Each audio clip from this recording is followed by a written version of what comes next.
한 해에 우리 교회에 주신 표어가 바로 배우고 확신한 일에 거하는 교회. 한번 같이 읽어볼까요? 시작. 배우고 확신한 일에 거하는 교회라고 하는 표어로 저희가 새해 첫 주를 시작하였습니다. 바울 사도께서는 참 혼란스럽고 그리고 여러 또 거짓 가르침이 난무하는 그 시대 가운데 영적인 아들로 여겼던 디모데, 그에게 너는 배우고 확실한 일에 거하라 라고 귀한 권면을 주셨습니다. 그리고 그 확신의 근거는 바로 하나님의 말씀, 살아계신 하나님의 말씀에 근거해서 그 확신을 얻을 수 있다라고 또한 지난 주 말씀을 통해서 함께 말씀을 나누었습니다. 성경은 우리에게 구원에 이르게 하는 지혜를 주실 뿐만 아니라 또한 우리로 하여금 교훈하시고 책망하시고 또 바르게 하실 뿐만이 아니라 또 의로 교육해 주시기 때문에 하나님의 사람으로 온전하게 해 주실 뿐만 아니라 그렇게 능력 있는 사람으로서 갖출 수 있도록 선한 모든 일을 감당할 수 있도록 그 모든 능력을 갖추는 사람이 될 수 있게 해 주신다라고 하는 말씀을 함께 나누었습니다. 디모데 후서 3장 14절로 17절의 말씀이 바로 그 말씀입니다. 저희들은 1월 한 달 시작하면서 이 교회의 표가 단지 벽면에 붙여져 있는 어떤 문구로만 여길 것이 아니라 우리 교회가 1년 동안 그렇게 교회적으로 맡겨주신 사명을 어떻게 감당할 것인지, 나는 하나님의 자녀로서, 나는 하나님의 성도로서 어떤 일들을 감당해야 할지를 정말 배우고 그리고 지키고 또 그 모든 것을 훈련하는 그런 기간이 되었으면 합니다. 그래서 1월 첫째 주 배우고 확신한 일에 거하는 교회, 디모데 후서 3장 14절로 17절의 말씀을 함께 나누었고요. 그리고 지난주에는 바로 말씀에 뿌리 내린 교회라고 하는 주제로 시편 119편 133절의 말씀을 함께 나누면서 바로 그 표의 말씀을 좀 더 확장하는 그런 말씀의 나눔을 가졌습니다.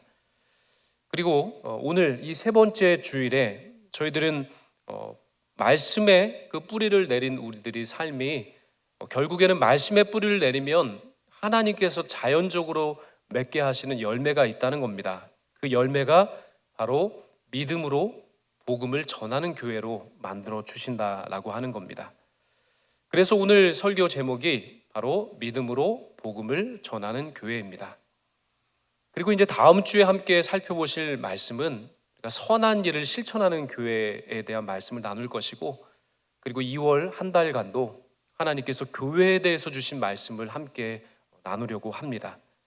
오늘 본문은 부활하신 주님께서 교회에 맡기신 가장 큰 사명, 즉 지상 명령에 대한 말씀을 주십니다. 물론 하나님께서는 창세기 1장 27절로 28절 말씀에 생육하고 번성하여 땅에 충만하라, 그리고 땅을 다스리라, 정복하라 말씀하신 그 문화 명령도 주셨지만 바로 예수님 승천하시기 전에 저희들에게 당부하신 말씀은 바로 지상 명령이었습니다. 오늘 이 말씀을 통해 우리 교회가 올해 믿음으로 복음을 전하는 교회로 서기를 원합니다. 믿음으로 복음을 전하는 교회로 서기 위해서는 여러 부분들을 살펴보아야 하겠지만 저는 오늘 세 가지 정도의 말씀을 같이 나누려고 합니다. 먼저 복음을 전하는 복음 전도는 완벽한 사람이 하는 것이 아니라 기도하고 예배드리는 제자에게 맡겨주신 사명이라는 겁니다. 오늘 본문 16절의 말씀을 우리 한번 같이 한 목소리로 읽어보도록 하겠습니다. 11 제자가 갈릴리에 가서 예수께서 지시하신 산에 이르러. 먼저 예수님께서는 제자들을 산으로 부르셨습니다.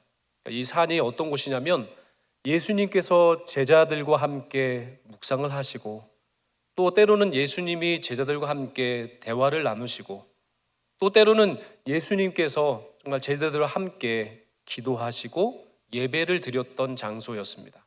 그 산에 모이자라고 예수님 말씀하시면 제자들은 그 말씀을 알아듣고 그 산에 모이곤 했다는 겁니다. 그리고 그들은 그곳에서 바로 부활하신 주님을 만나 배웠습니다.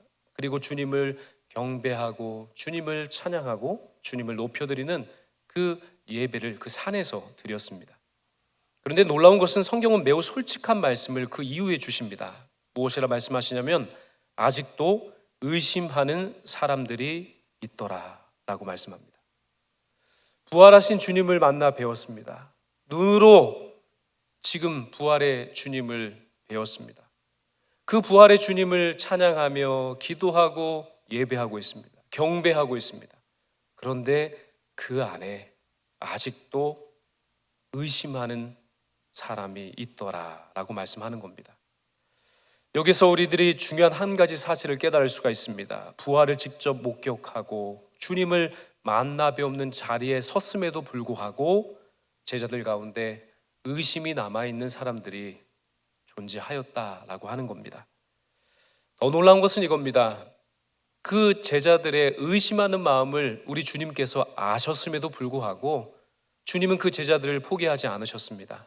그 제자들을 나무라지 않으셨습니다. 오히려 그들에게 이 교회가 감당해야 될 가장 위대한 사명을 맡겨주셨다는 겁니다. 복음을 전하는 일은 내가 정말 믿음이 완전해서 감당하는 것이 아닙니다. 내 믿음이 온전해서 감당하는 것이 아닙니다. 내 마음에 의심이 없기 때문에 복음을 전하는 일을 감당하는 것이 아니라는 겁니다. 주님 앞에 선 제자들, 산에 오른 제자들 여전히 의심하였습니다. 중요한 것은 한 번도 의심한 적이 없는가가 아니라 주님 앞에 나와 진실하게 기도하고 예배하며 주님께 경배드릴 수 있는가? 이것이 주님이 우리를 향해 보시는 중심의 마음입니다. 저희들이 전도의 자리에 서는 이유, 그것은 저희들이 대단해서가 아닙니다. 저희들의 믿음이 확고해서도 아닙니다. 저희들이 의심이 없어서가 아닙니다. 주님께서 저희들을 불러주셨기 때문입니다. 산으로 제자들을 불러주신 그 예수 그리스도께서 바로 우리들도 기도의 자리로, 예배의 자리로 올 한 해 불러주셨음을 믿습니다.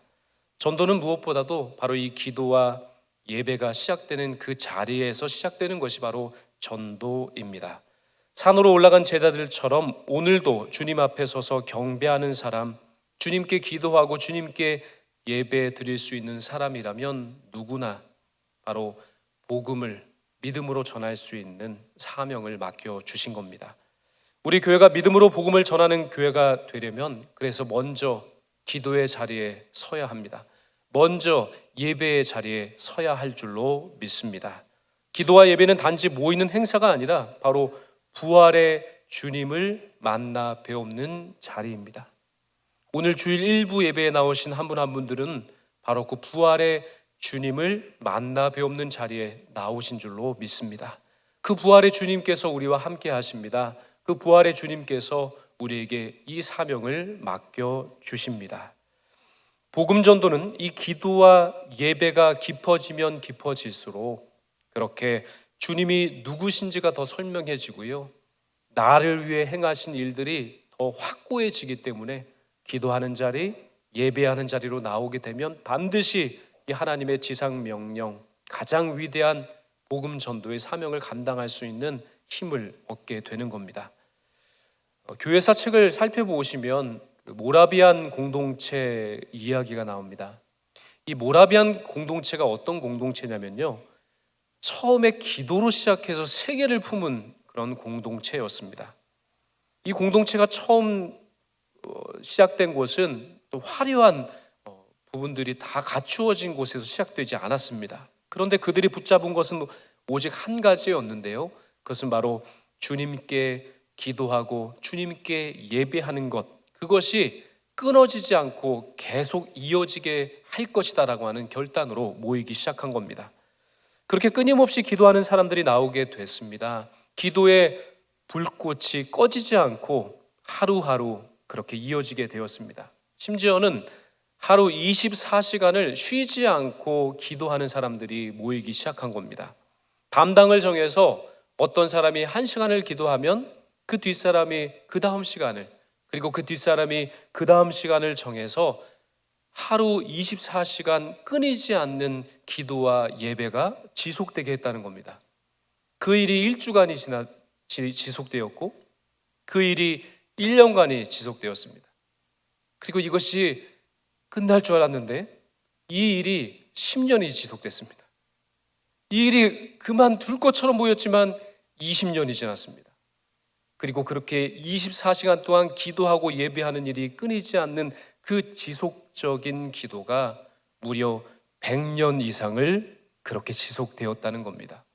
교회사적으로 100년 이상 한 번도 빠짐없이 기도가 릴레이처럼 이어지고 예배가 지속되었던 적이 없습니다. 더 놀라운 것은 바로 이 모라비안 공동체를 통해서 기도하는 공동체, 예배하는 공동체를 통해서 하나님은 선교의 문을 열기 시작했다는 겁니다. 이 공동체가요, 자비랑 선교를 감당하는 그런 일에 앞장섰습니다. 그들은 선교를 하기 위해서 목공 기술을 배웠고 그들은 선교하기 위해서 농업 기술을 그렇게 배웠습니다. 부지런히 배운 목공과 농업 기술을 가지고 전 세계로 퍼져나갔습니다. 그리고 그곳에서 목공 기술과 농업 기술을 가르쳤고요. 그리고 복음을 전했습니다. 더 놀라운 일은요, 바로 그들은 아프리카 흑인들에게 선교를 감당하기 위해서 이 모라비안 그 성도 중에서는 심지어 자신의 신분을 노예로 만들면서까지 복음을 전하기 위해서 그렇게 노력했던 사람이 나오게 되었다라고 하는 교회사의 내용이 있습니다. 복음 전도는 거창한 이벤트가 아닙니다. 기도하면 이루어지고요, 예배 드리면 이루어지는 역사인 줄로 믿습니다. 전도해야지 마음 먹으면 안 돼요. 그것은 우리로 하여금 좌절하게 하고요, 그것은 우리로 하여금 할 수 없겠구나라고 하는 생각을 갖게 할 겁니다. 그러나 우리가 전도해야지가 아니라 기도 자리에 나가야지, 내가 하루 1시간이라도 기도해야지, 기도하면 전도의 문이 열려지게 될 줄로 믿습니다. 예배의 자리를 내가 지켜야지 바로 그 예배와 기도의 자리로 나아가 그 자리를 고수하게 될 때 하나님은 그 기도하는 사람, 예배하는 사람의 마음을 받으셔서 복음을 전도할 수 있는 새로운 힘을 갖게 하실 줄로 믿습니다. 기도와 예배는 전도의 문을 여는 첫 번째 열쇠이기 때문입니다. 첫 번째 열쇠로 그 문 열지 않으면 그 다음 문들은 절대로 열려지지 않습니다. 기도 그리고 예배의 자리에 나아가게 될 때 반드시 주님께서는 우리 교회로 하여금 전도하고 선교할 수 있는 그런 새로운 사명과 힘을 허락해 주실 줄 믿습니다. 두 번째입니다. 복음 전도의 근거는요, 저희들의 능력이 아니라 바로 주님의 권세에 있습니다. 내가 가진 능력, 내가 가진 경험이 아니라 주님의 권세가 전도하는 근거라고 하는 사실입니다. 오늘 본문 18절의 말씀을 같이 한번 읽어보겠습니다.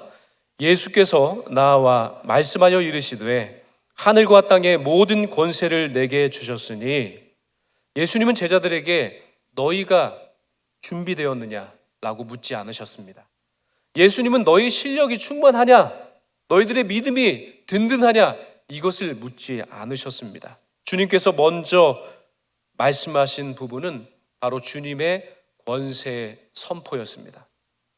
우리에게 능력이 있다, 우리에게 믿음이 있다, 너희들이 잘 갖추어졌다, 준비되었다를 묻지를 않으셨고요, 바로 그 권세의 시작이 바로 나다. 주님이 그 권세의 시작이다, 그 권세를 내가 가졌다라고 하는 선포로 바로 제자들에게 그 복음 전도의 문을 열 수 있는 희망을 주셨다는 겁니다. 복음 전도는 저희들이 주도하는 일들이 아닙니다. 복음 전도는 하늘과 땅의 모든 권세를 가지신 그 주님의 통치 안에서 이루어지는 바로 주님의 사역인 줄로 믿습니다. 저희들은 종종 전도를 생각하면 부담을 느낍니다. 말을 내가 좀 잘해야 되는 건 아닌가? 내가 여러 가지 전도의 프로그램에 참여해서 그 수료를 해야 되는 것 아닌가? 각종 전도 훈련을 받아야 내가 잘 전도할 수 있는 것 아닌가? 상대방에게 그렇게 전도했을 때 상대방이 그것에 대해서 이렇게 물어보면 어떡하지? 그 물음에 대해서 내가 답할 내용이 있는가 걱정을 합니다. 거절당하면 어떨까? 나를 거부하면 어떨까? 나는 상처받는 것 아닌가라고 하는 걱정부터 하신다는 겁니다. 그래서 마음이 움츠러지는 것이죠. 그러나 그걸 내려놔야 합니다. 전도의 시작 출발점은 저희들의 말솜씨, 저희들의 어떤 경험, 저희들의 생각, 저희들의 학식이 아닙니다. 저희들의 용기에 있는 것이 아닙니다. 용기를 더 가지면 할 수 있겠지. 아니요. 그거 내려놔야 합니다. 전도의 출발점, 그것은 바로 주님의 권세, 주님의 권세를 믿고 주님의 권세를 선포하는 자리부터 이 전도와 선교의 역사가 나타나게 될 줄로 믿습니다. 바울 사도께서도요, 우리가 이 보배를 질그릇에 가졌으니 라고 말씀하셨습니다. 이 질그릇은 쉽게 깨집니다. 닳아 없어집니다. 볼품도 없습니다. 오래 지닐 수 있는 그릇이 아닙니다. 잘 깨지기 때문입니다. 이가 깨지고요, 상하기 쉬운 그릇이 바로 질그릇입니다. 그런데 하나님께서는 일부러 이 귀중한 보배를 금그릇에 담아두지 않으셨습니다. 왜 그러셨을까요? 바로 능력이 우리 안에 있지 아니하고 주님께 있음을 더 드러내 주시기 위함입니다. 모든 영광을 오직 하나님께만 돌려드리게 하기 위해서 바로 그렇게 하셨다는 겁니다. 전도가 부담스러운 이유는 저희들이 전도를 내 실력으로, 내 경험으로, 내 생각으로, 내 말솜씨로 해야 한다라고 착각하기 때문입니다. 하지만 복음은 내가 능력자가 돼서 전하는 것이 아니라 주님의 능력이 약하디 연약하고 연약한 나를 통해 흘러가는 순종을 통해 이루어진다는 사실을 우리는 기억해야 합니다. 주님, 저는 질그릇이고 보배는 오직 주님이십니다. 제 부족함이 오히려 주님의 능력을 드러내는 통로가 되게 하여 주시옵소서. 오늘 이 한 걸음을 내딛는 그 심령 가운데, 그 순종의 마음 가운데 바로 누군가에게는 영혼의 문이 열리는 시작이 될 수 있다는 겁니다. 나는 그냥 주님의 권세를 믿고 복음을 전하고, 나는 그냥 그 주님의 권세를 믿고 데리고 왔을 뿐인데, 주님께서 그 한 영혼에 그 영원한 문이 열려지게 되는 시작을 주님께서 하신다는 겁니다. 모든 권세가 주님께 있습니다. 죽은 나사로를 살리신 주님, 죽음의 권세까지도 통제하시고 죽음의 권세까지도 다스리시는 주님께서 우리에게 맡겨주신 일입니다. 각종 병든 사람을 고치시는 권세를 가지신 주님, 널뛰는 파도를 명하셔서 잠잠케 하시는, 우주 만물을 통치하시는 권세를 가지신 주님, 그 주님께서 구원의 문을 여십니다. 우리가 여는 것이 아닙니다. 구원의 문을 권세를 가지신 주님께서 열어주실 줄 믿습니다. 전도는 성과로 증명하는 일이 아닙니다. 주님의 권세를 신뢰하는 순종으로 시작하는 것이 전도요 선교인 줄로 믿습니다. 인도의 선교의 문을 여셨던 윌리엄 캐리, 그는 가난한 집에 태어났습니다. 구두 수송공으로 일을 했기 때문에 변변치 않은 신학 공부도 할 수 없었습니다. 그러나 하나님께서 바로 이 윌리엄 캐리에게 마음에 정말 불과 같은 뜨거운 그런 전도의 열정과 선교의 마음을 주셨습니다. 그 비전을 펼쳐갈 수 없기 때문에 할 수 있는 것이라고는 그의 방에 세계 지도를 붙여놓고 그 세계 지도에 있는 나라 하나하나를 바라보면서 밤마다 기도했다는 겁니다. 그 나라를 생각하며 기도했고요, 그 나라를 기억하면서 권세를 가신 주님께 그 나라를 맡겨드리고 기도하였습니다. 그런 모습을 바라보면서 사람들은 이야기했습니다. 하나님이 세상 사람들을 구원하실 거라면 알아서 다 하시는데 왜 이렇게 그렇게 행동하느냐라고 비꼬는 사람들의 이야기도 있었습니다. 그러나 윌리엄 캐리는 끝까지 그 지도를 바라보면서 전 세계를 향하신 하나님의 꿈과 비전을 바라보면서 이렇게 이야기했습니다. 하나님께 위대한 일을 기대하라. 하나님을 위해 위대한 일을 시도하라. 하나님을 위해서입니다. 나를 위한 건 아닙니다. 내가 하는 것이 아니라 하늘과 땅에 권세를 가신 주님께서 하실 일이기 때문에 우리는 그 일을 시도하게 될 때 위대한 일을 펼치시고 위대한 일을 이루시는 분은 하나님이신 줄로 믿습니다. 우리 교회 표 배우고 확신한 일에 거하는 교회, 이 놀라운 말씀, 그것이 바로 내가 잘할 수 있다라고 하는 자기 확신에 서는 확신이 아니라 바로 주님이 하신다라고 하는 복음의 확신 위에 서야 할 줄로 믿습니다. 주님의 권세에 대한 확신으로 서야 할 줄로 믿습니다. 왜 두렵습니까? 왜 용기가 나지 않습니까? 내가 하려고 하기 때문입니다. 그러나 하늘과 땅의 권세는 우리에게 있는 것이 아니라 주님께 있습니다. 그 주님의 권세를 확신하고 주님께서 일할 것이다 라고 하는 그 확신을 가지고 나아가실 때 반드시 우리 교회는 믿음으로 복음을 전하는 교회로 서게 될 줄로 믿습니다. 세 번째입니다. 이 복음 전도의 핵심은 결심이 아니라 제자 삼는 삶입니다. 단순하게 그냥 한 번 되어지는 일이 아니라 삶으로 이어지는 그런 과정이라고 말씀합니다. 예수님은 명령하십니다. 19절과 20절의 말씀을 같이 한번 읽어보겠습니다. 시작. 그러므로 너희는 가서 모든 민족을 제자로 삼아 아버지와 아들과 성령의 이름으로 세례를 베풀고 내가 너희에게 분부한 모든 것을 가르쳐 지키게 하라. 볼지어다 내가 세상 끝날까지 너희와 항상 함께 있으리라 하시니라. 아멘. 여기에 수많은 동사가 나오지만 이 동사 중에 단순히 가라라고 하는 이 동사가 핵심이 아니라 바로 제자를 삼으라라고 하는 동사가 바로 이 19절에서 20절에 나와 있는 이 말씀의 핵심 동사입니다. 복음을 전하는 것은요, 한 번 말로 끝나는 그 일이 아니라 하나님의 사람을 그리스도의 제자로 그렇게 세워가는 모든 과정이라고 말씀하십니다. 이 과정은요, 특별히 주님을 제자 삼는 일은 세 가지 방향성으로 설명하고 계시는데요. 그 첫 번째가 주님은 가라고 명령하셨다는 겁니다. 왜냐하면 복음은 교회 안에만 머물러 있지 않기 때문입니다. 하나님이 교회를 세우신 것은요, 먼저 모이는 교회로 세우셨습니다. 모이는 교회에서 함께 기도하고 함께 예배하고 함께 주님의 은총을 받아서 이제는 모였다면 이제는 다시 흩어져서 세상으로 가서 가정과 일터와 학교와 이웃들에게 그 주님의 복음을 전하라고 하시는 그런 파송의 내용이 담겨져 있는 겁니다. 두 번째는요, 주님은 세례를 베풀라고 명령하십니다. 복음은요, 공동체 안에서 그렇게 함께 주님의 제자로 성장해가는 초대이기 때문입니다.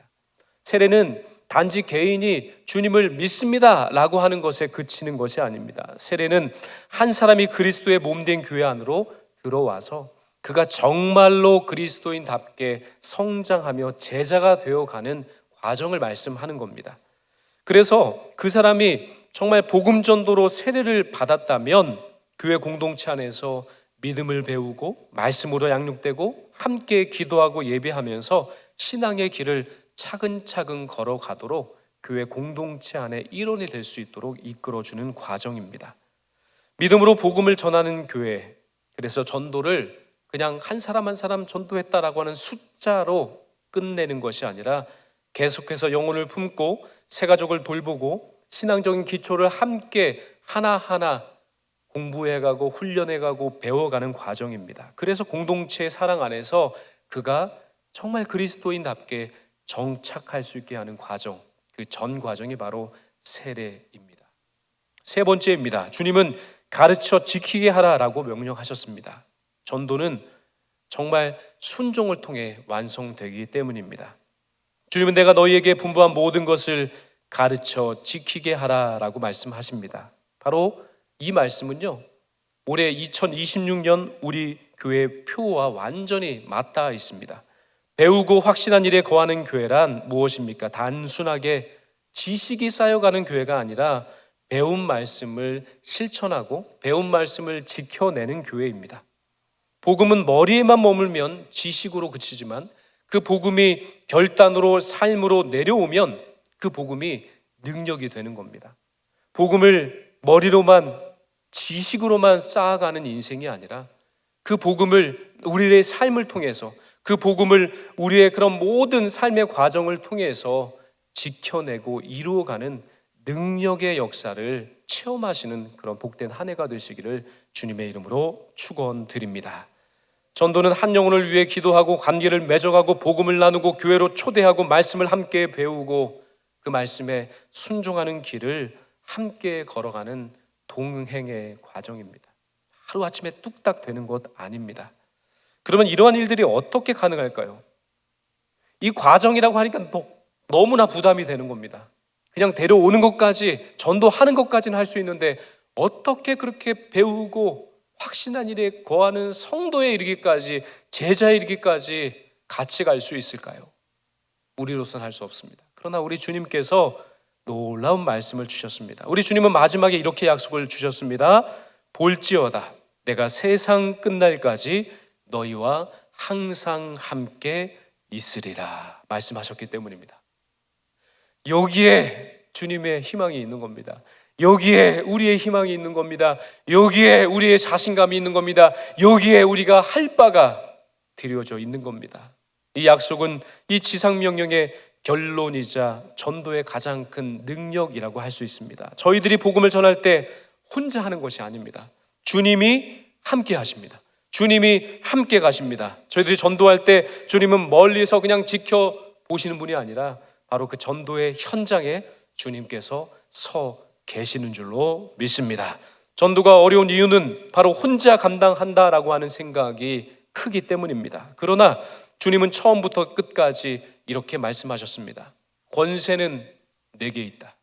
그리고 사명은 내가 너에게 주는 것이다. 그리고 나는 너희들과 영원토록 함께 할 것이다 라고 말씀해 주셨습니다. 그러므로 전도는 결국 임마누엘, 함께 하시고 동행하시고 나와 함께 하시는 하나님을 믿는 그런 신앙이라고 할 수 있습니다. 내가 할 수 있느냐 없느냐 그거 중요치 않습니다.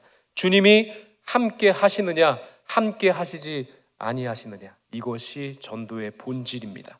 주님께서 함께 하시면 연약한 자들이 그렇게 그 말로도 주님을 전할 수 있는 도구가 될 수 있습니다. 주님 함께 하시면 굳어있던 마음에도 새로운 길이 열려지는 겁니다. 아무리 강팍한 사람이라 할지라도요, 주님이 함께 계실 때 복음을 전하면요, 그 복음이 그 강팍한 마음 가운데 길을 내어주신다라고 하셨습니다. 주님 함께 하시면 작은 순종이었음에도 불구하고 반드시 열매를 맺게 해 주십니다. 배우고 확신한 일에 거하는 교회는 반드시 믿음으로 복음을 전하는 교회로 나아가게 할 것입니다. 말씀을 배우는 데 힘쓰고 그 말씀에 확신을 세우고 그 믿음으로 복음을 전하고 그 열매로 선한 일을 실천하는 교회, 정말 하나님께서 바라시고 하나님께서 원하시는 교회의 모습입니다. 특별히 정말 저희들 세상에 보내시면서 두려워하지 말라, 부족함이 있어도 걱정 말라, 주님의 권세와 임재가 있을 것이다 말씀하실 때 그 말씀에 순종하는 우리가 되기를 간절히 소망합니다. 특별히 여기 계신 분 중에서 이런 생각을 하실 수 있습니다. 나는 말주변이 없습니다. 나는 그 믿음의 신앙이 깊지를 못합니다. 나는 전도할 자격이 없습니다. 나는 신앙의 연륜이 얼마 되지 않았기 때문에 전도할 자격이 내게는 없습니다 라고 생각하는 사람이 있습니다. 그러나 기억하시길 바랍니다. 성경은 전도 잘하는 사람들의 이야기가 아닙니다. 성경은요, 그냥 전도한 사람들의 이야기가 기록되어 있는 겁니다. 잘하라고 하지 마시고요, 그냥 하려고 하십시오. 안드레, 그의 형제가 베드로입니다. 안드레는 위대한 설교가도 아니었습니다. 안드레는 기적을 베푸는 사도도 아니었습니다. 그가 단 한 가지 잘한 일이 있습니다. 그것은 바로 자기 형제를 예수님께 데리고 나온 것, 그거 하나였습니다. 전도 잘하려고 하지 않았습니다. 그냥 데리고 왔습니다. 자기 형제를 예수님께로 데려왔을 때 그 형제 베드로가 위대한 사도가 되었습니다. 예수님의 수제자가 되었습니다. 전도는 웅변이 아닙니다. 전도는 주님께 그분을 소개시켜 드리는 겁니다. 전도는 논쟁이 아닙니다. 그냥 그분을 주님께 초대해 드리는 겁니다. 전도는 능력이 아닙니다. 전도는 그냥 주님께서 하라 하셨기 때문에, 하늘과 땅의 모든 권세를 가지신 주님께서 하라 하셨기 때문에, 그리고 영원토록 나와 함께 하신다고 말씀하신 그 약속이 있기 때문에 저는 순종합니다.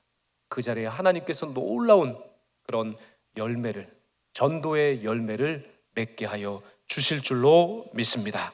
이제 오늘 저희들은 예배를 마치고 각자 우리의 삶의 자리로 흩어질 것입니다. 모였다면 흩어질 것입니다. 그곳이 바로 선교지입니다. 우리가 흩어지는 그곳이 바로 전도할 수 있는 전도의 장입니다. 가정이 선교지입니다. 가정이 전도지입니다. 그리고 우리의 직장이 바로 선교지요 전도의 장입니다. 우리의 이웃이 바로 선교지요 바로 우리가 전도할 수 있는 전도의 장이라 말씀하십니다. 주님은 말씀하십니다. 내가 너희와 함께 할 것이다. 이 약속을 부여잡으시고 2026년 한 해 동안 우리 교회가 믿음으로 복음을 전하는 교회로 서갈 수 있도록 내가 오늘 그 주님의 피 묻은 십자가의 복음을 때를 얻든지 못 얻든지 전하는 그런 복음을 전하는 하나님의 사람이 다 되시기를 주님의 이름으로 축원드립니다.